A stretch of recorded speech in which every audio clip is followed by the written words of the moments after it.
আসসালামু আলাইকুম। সবাই কেমন আছেন? আমি এ কথা বলার জন্য এলাম, আমি রাজনীতিও করি না, রাজনীতিও বুঝি না। আমি একজন রাজমিস্ত্রির কাজ করি, কৃষি কাজ করি।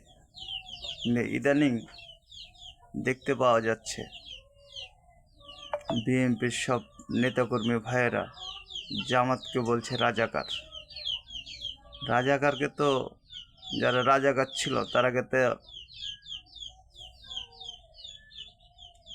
স্বৈরাচার হাসিনাই মেরে ফেলে দেশে ফাঁসি দিয়ে। আমি এটা বুঝি না, জামাত জামাত ইসলামীকে রাজাকার বলছে বিএনপির ভাই নেতা কর্মীরা।